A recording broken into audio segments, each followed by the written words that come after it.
Минвостокразвитие предложило льготы для малого бизнеса Крайнего Севера при госзакупках. Ведомство подготовило законопроект, принятие которого позволит малым предпринимателям, зарегистрированным и осуществляющим деятельность в районах Крайнего Севера и приравненных к ним местностях на льготных условиях участвовать в госзакупках на поставки товара или оказание услуг на северные территории.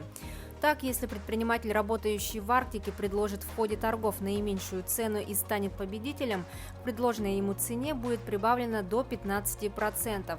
Принятие законопроекта будет способствовать выравниванию условий конкуренции и повышению темпов социально-экономического роста северных территорий. Механизм поддержан властями регионов, в состав которых входят районы Крайнего Севера и приравненные к ним местности. Российские золотодобывающие компании отправили на аффинаж 214 тонн золота за 8 месяцев текущего года. В годовом сопоставлении производственный показатель 2020 года сократился на 7,5%. Снижение произошло в результате сокращения объема плавки из вторичного драгметалла, а также уменьшилось производство из попутного драгметалла. Основная доля произведена недропользователями в Красноярском крае. В отчетный период в регионе получено почти 37 тонн золота. Еще 30 тонн драгоценного металла добыто в Магаданской области. Тройку лидеров замыкает Республика Саха-Якутия, где на конец августа произвели 25 тонн золота. Что касается производства серебра на территории России за 8 месяцев, то основным серебродобывающим регионом является Магаданская область, где с начала года выпущено 100 тонн серебра, что на 20,5% больше, чем по результатам прошлого года. Также на почти 48,5% выросло производство в Якутии и 41% в Республике Бурятия.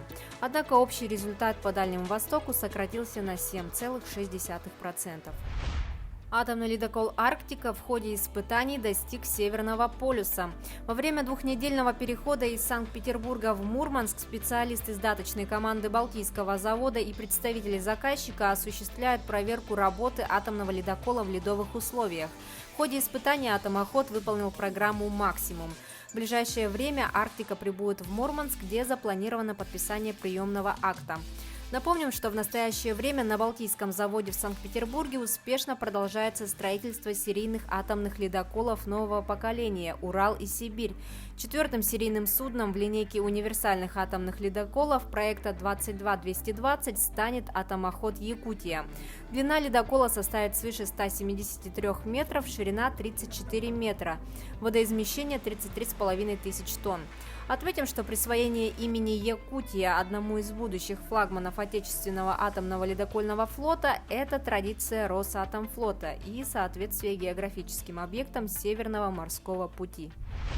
Власти Якутии намерены построить глубоководный порт и портопункты на арктическом побережье в рамках стратегии развития арктической зоны.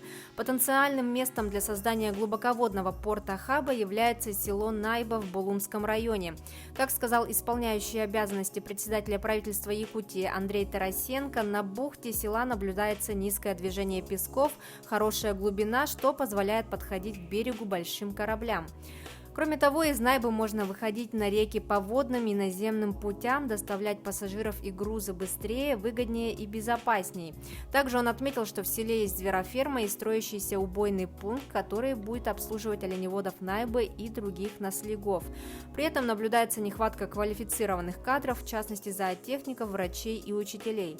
Отметим, что ключевыми задачами стратегии являются расширение логистики, модернизация коммунальной, транспортной и энергетической инфраструктуры, обеспечение доступного продовольствия для жителей.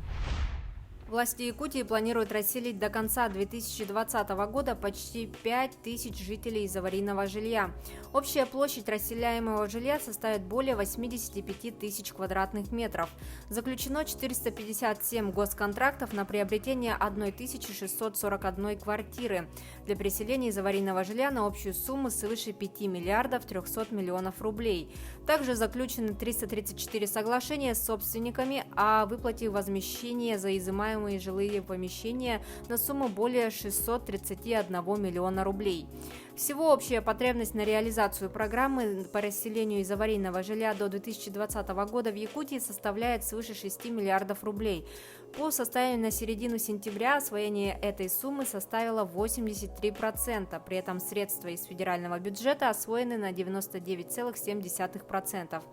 В регионе в течение 5 лет в общей сложности планируется ликвидировать свыше 1 миллиона квадратных метров аварийного жилья или 3630 жилых домов. Это является самым большим показателем по стране.